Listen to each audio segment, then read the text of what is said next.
Welcome into the First and 30 football podcast, where we are talking all things football. A couple times a week, come up here and discuss multiple topics. Today, we are going to be discussing the NFL and whether they should, will, or could ban the tush push. Matt Stafford, is this guy actually going to be on the move, or the Rams going to move off of him? And of course, we are going to finish talking about college players skipping out on the combine. Is this a big deal or nothing to think about? Let's hop in to today's video.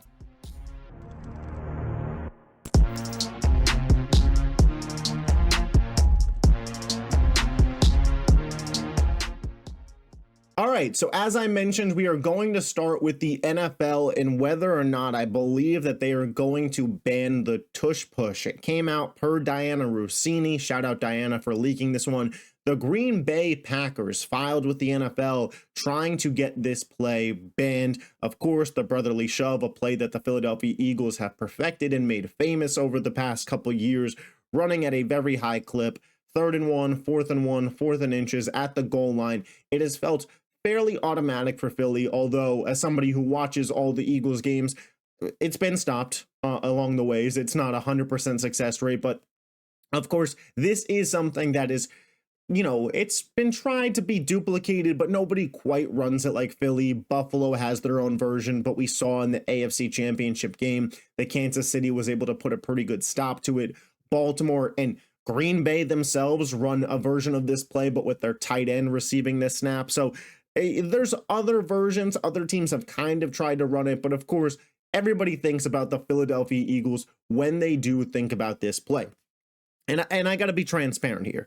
You guys that are OGs on the channel know that I'm an Eagles fan. If you're new to the channel and you've seen the things in the background, you probably guessed like this guy's got some version of liking the Philadelphia Eagles. And to me, flat out, this is a loser mentality from the Green Bay Packers and any other team in the league that is pushing to ban this play. It is a loser mentality. There is no other way to describe it but being a loser. There are certain aspects of every NFL game that certain teams are better at than other teams. The Ravens, their run game with Derrick Henry and Lamar Jackson, they're top tier. Read option plays with those two. It's almost unbeatable. When Miami's offense is clicking, the deep balls to Tyreek Hill, Jalen Waddle with Tua's arm strength, nobody quite can be as explosive as Miami can on one play when you factor in even a Devon A-Chain.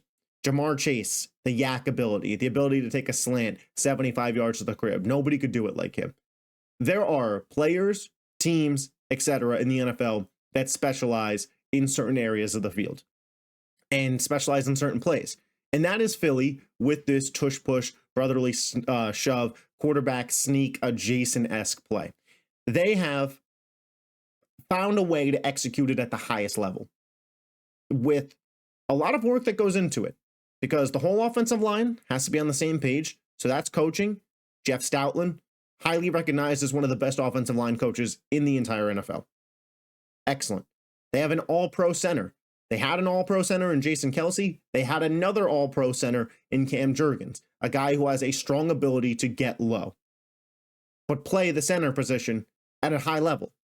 You don't get named an all-pro if you're not that good.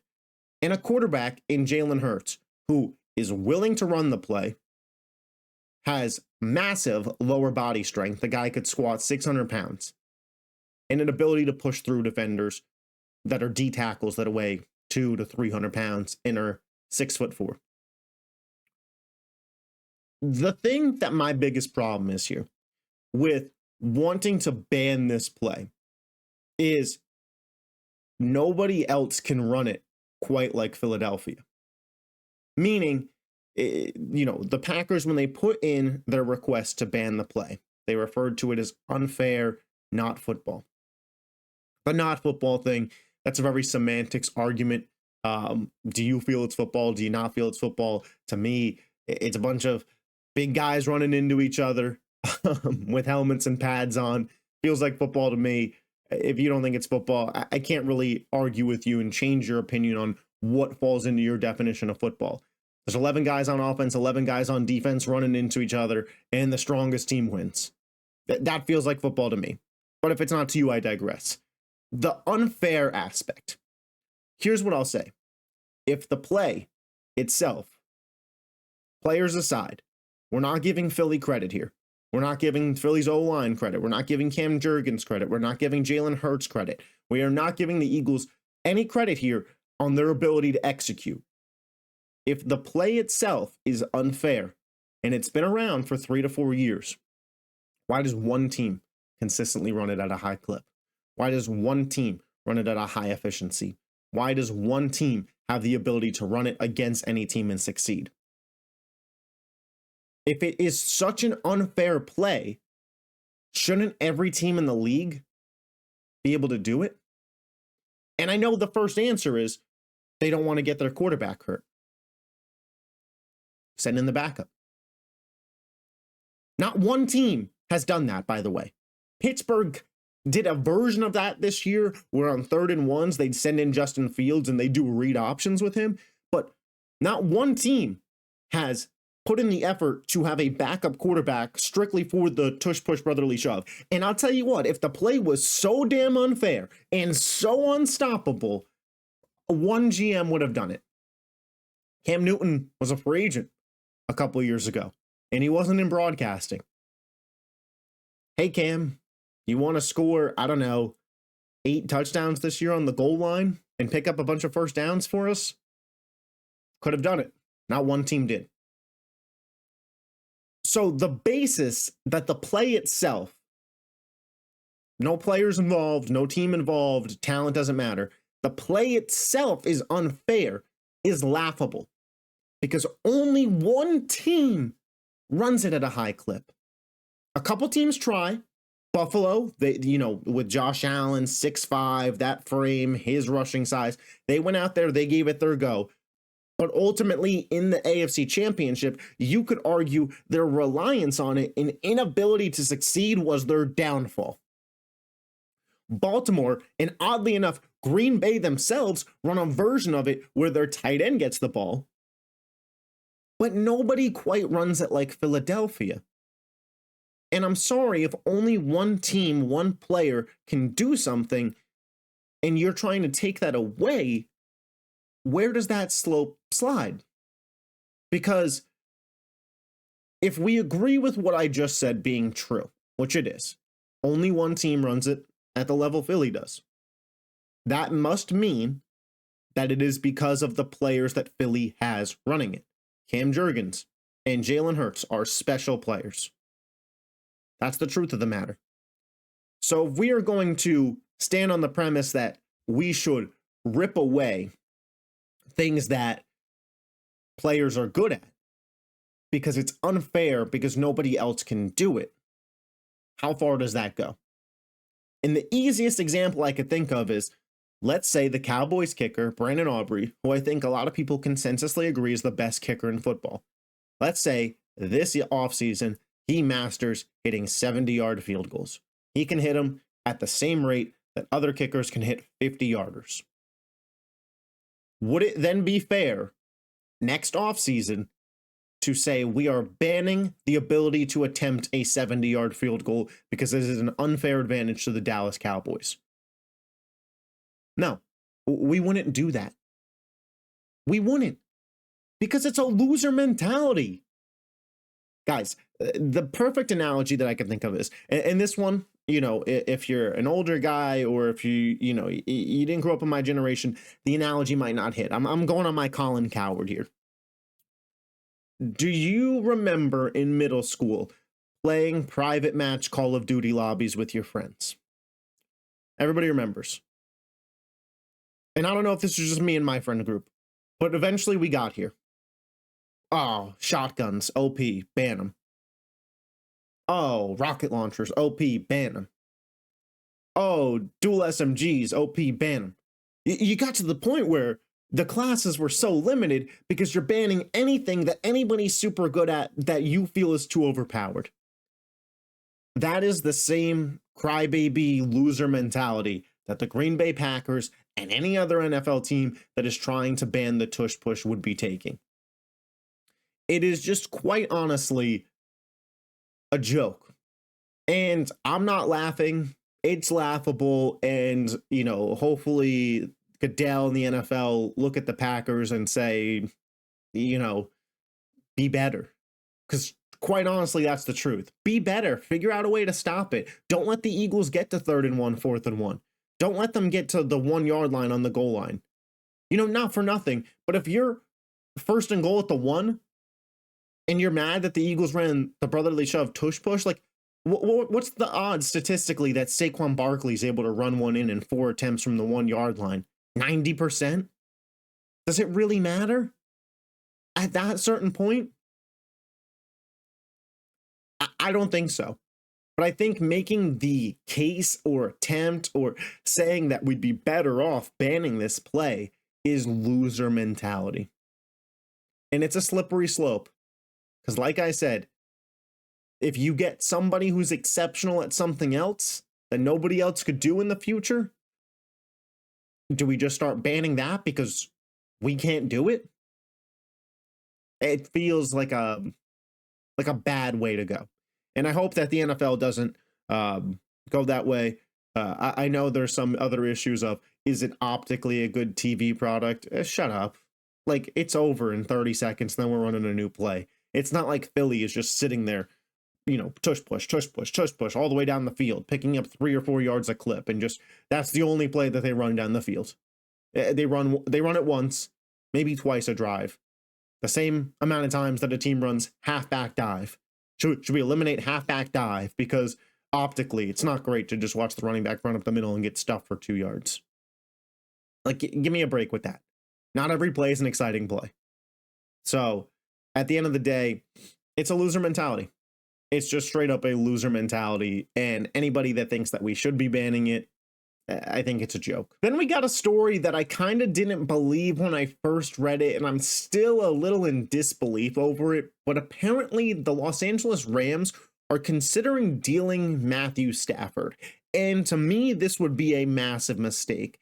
Stafford led the Rams to giving the Philadelphia Eagles, who went on to win the Super Bowl, the most competitive playoff game that they had. It's not to say that this means that the Rams were the second best team in the league, but if you are in the Rams organization, a player on the Rams, or a Rams fan, I don't know how you watched these playoffs with a very young and emerging defense, with a strong defensive line presence behind Jared Verse and Braden Fisk, and some young developing players in the secondary. Matthew Stafford, Kyron Williams, Puka Nacua, Cooper Kupp's falling off, but a team that has shown an ability to acquire talent at the wide receiver. McVay, a top 5 coach in the sport, and think our window isn't still open. We should move off of Matthew Stafford and go into a rebuild. That to me just doesn't make sense. And I get it. This is probably all just behind the scenes contract negotiations. Stafford wants more money. The Rams are like, we're fine to move off of you.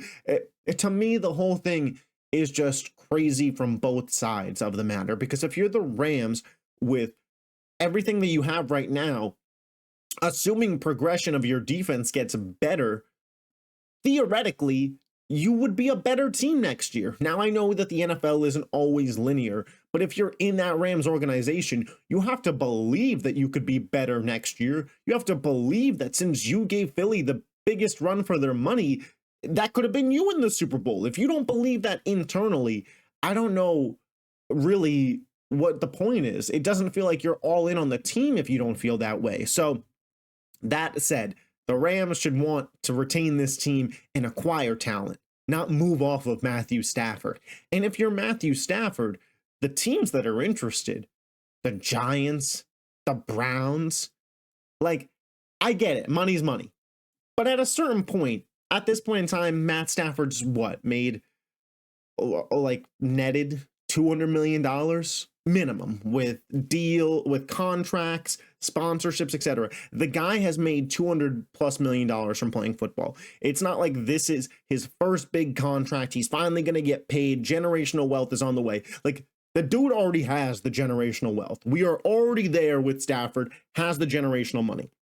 When you are at that point, does the additional, hey, the Rams can give me $42 million a year, but the Giants can give me 50. Does that really equate to leaving a great situation for one that maybe isn't so great? And as an older guy playing on turf, worse weather conditions, if you didn't like the snow game in Philly, Like, you're not going to like playing in MetLife in November and December. And if you make it to January, certainly not January. It feels very agenty and like a game of chicken being played in the media. I get it. Sometimes that's just kind of part of the deal. That is how the NFL works. That is how sports work in terms of contracts. And ultimately, I truly do believe that Matthew Stafford will just stay a Ram. But the situation as a whole, to me, is kind of like, what are we doing here? Like, what kind of game are we playing at this point in time?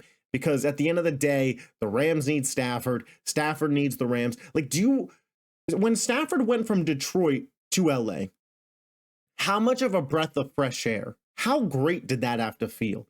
No longer playing for that shitty organization. And the Lions have certainly turned it around since then. So don't take that as a shot, Lions fans. But when Stafford was there, there's no denying that was a poorly run team. They did not put the pieces around him to win games. They somehow managed to put no pieces around him and win no games with the talent that Matthew Stafford was. And then he gets to the Rams and wins a Super Bowl. So you know that you have a good organization. Your head coach is smart. The team has shown an ability to field a roster, retool, and get back to a point. Going into the playoffs every single year, you have Stafford, you have Nakua, you have Kyron, you have McVay, you had a pass rush. Like, they were a threat. If it's not for a Jalen Carter sack, who knows, right? Who knows? I'm not saying that the Rams win the Super Bowl. I'm not saying that the Rams make the Super Bowl. I don't know what happens, but the Rams would have been hosting an NFC Championship game versus the Commanders. And my money would have been on the Rams. And at that point, you're in the game. You're in the game. You can win. Does your pass rush have the ability to get home with 4 on Mahomes? With Verse and Fisk the way that the Eagles did? Maybe. So, although the Rams lost in the divisional round, they got to feel like, hey, the defense gets better. We move on from Kupp. Maybe draft another productive wide receiver. And who's to say it's not us? The NFC West is pretty open. Are you really betting on Kyler and the Cardinals or Geno and the Seahawks to win that division? The 49ers got a lot of question marks. Is Trent Williams coming back? What's Christian McCaffrey's health status? They're probably trading Deebo Samuel. Is Brock Purdy legit the guy? I don't know, but even if he is, he's not better than Stafford. The NFC West is up for grabs. And the Rams have, with Stafford, the best shot to take it. Hell, they took it this year after starting like 1-4. So the whole thing to me, this is one of my least favorite parts about sports. Because the rumor mill of, oh, I could go and play for the Browns. And the Rams are like, yeah, we could bring in Sam Darnold. And just this game of chicken and seeing if, hey, you know, are you willing to we'll throw it all away over a couple $1 million? It's, and again, I say a couple million because, you know, to me and you watching, a couple million's life-changing. To Stafford, a guy with $200+ million in the bank, like, that's the third digit in his bank account. So whatever you have as the third digit in your bank account, if that one went up 2 or 3, would that matter? Example, if you have $1,000 in the bank account and then tomorrow you had, you know, you drop down to 980, would it really matter? Probably not. So this whole thing to me is just a joke, but I guess if we got to treat it seriously, the Browns, no way, right? Like, they're paying Watson. They need to pay Myles Garrett or else he's gone. Why would Stafford want, like, that feels not happening. Pittsburgh, they need a quarterback, and Pittsburgh's the only spot where I'm like, okay, Stafford is still in a pretty good spot to win. The Giants, I have my question marks, but Stafford, Neighbors, a good D-line, they would push Dallas to being the worst team in the division, in my opinion, but ultimately, I just don't see Stafford leaving the Rams at this point. That would be a really weird wrinkle to the offseason. And then lastly, before we get up out of here, something that I kind of quickly wanted to talk about here, and And again, if you guys have made it this far in the video, make sure you hit that subscribe button, hit the like button. I appreciate you guys' support on the channel. I know that this video is a little different because we're not solely focused on one topic. These are things I wanted to talk about, but I didn't want to push out full videos on. So let me know if you enjoyed this style video or if you would have preferred more individualistic videos on these topics that were a little bit more in depth. You know, as we're in the off season here trying to figure out the content grind, I appreciate your guys' support. Let me know what you think of the, you know, banner, etc., the name, First and 30. Like it's all a work in progress this off season. That's kind of where I'm at on this. Now, speaking of work in progress, players at the combine, we are seeing a little bit more than normal, I would say, higher profile players opting out of the combine. Shedeur Sanders, Ashton Jeanty.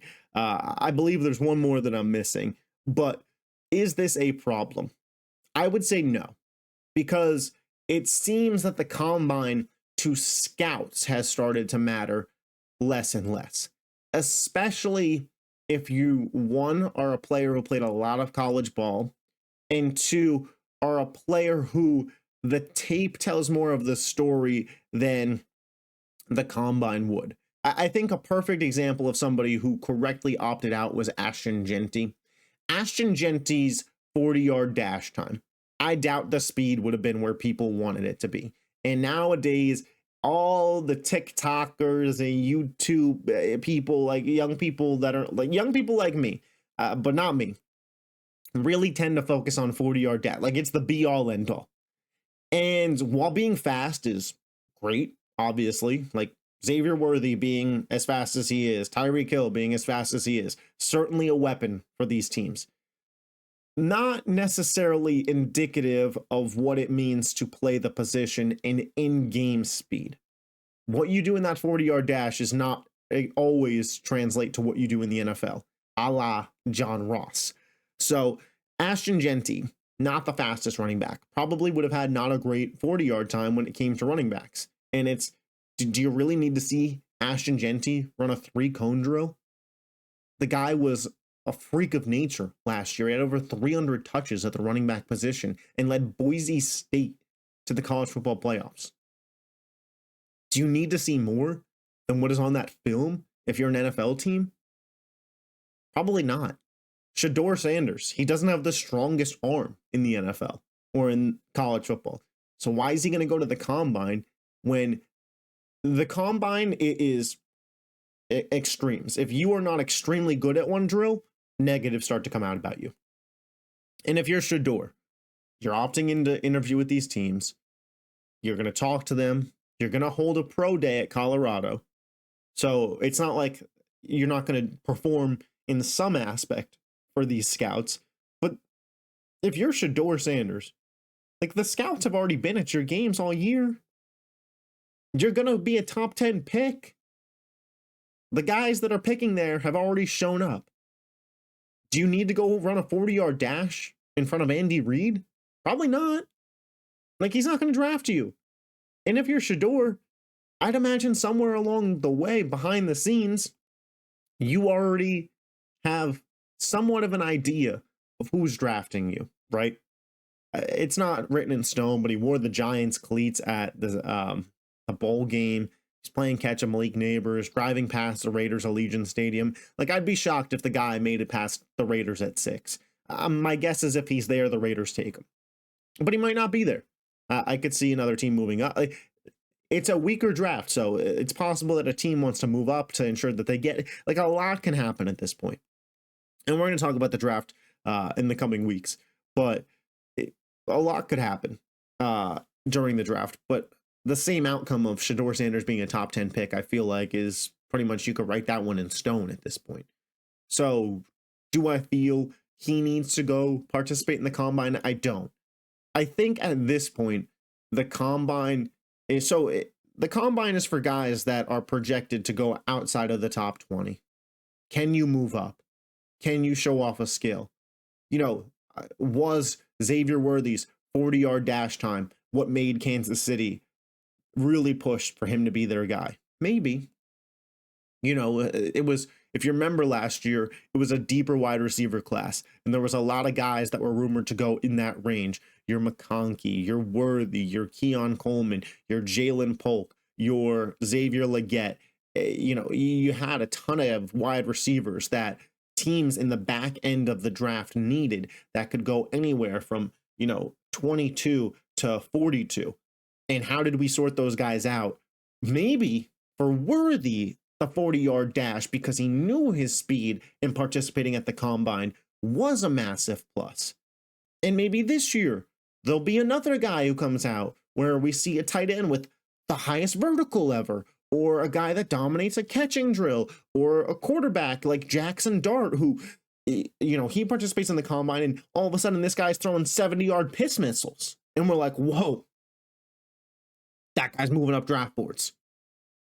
But for guys like Shedeur and like Genty, who are locked in first rounders, and Genty, if the running back position was valued higher, would be a top 10 guy, and he still could be, Bijan Robinson-esque type pick where, the Bears, I've heard, are rumored to take Genty in the top 10. So if you're like a locked in lottery top 15 guy, and the combine isn't going to be super impressive because that's just not where you shine more on the field, I have no problem dipping out on it. At the end of the day, when it comes to the scout pie and what percentage of this matters to that, the combine's got to be like, what, a 5 to 8% slither? I mean, what you did all college season has to be 50%, and your interview with the team's got to be about 30, right? So, I mean, we're only leaving 20% left for everything else. Each team's different, but at the end of the day, I think the combine, it's fun. And the only reason we all really care about it so much is because it's like a month after the Super Bowl ends, and we're all just fiending and itching, and we're like Chappelle, like, you got any football? Got any football in there? But at the end of the day, no. I'm not too worried about it, and I don't think anybody should judge these players for skipping out on the combine.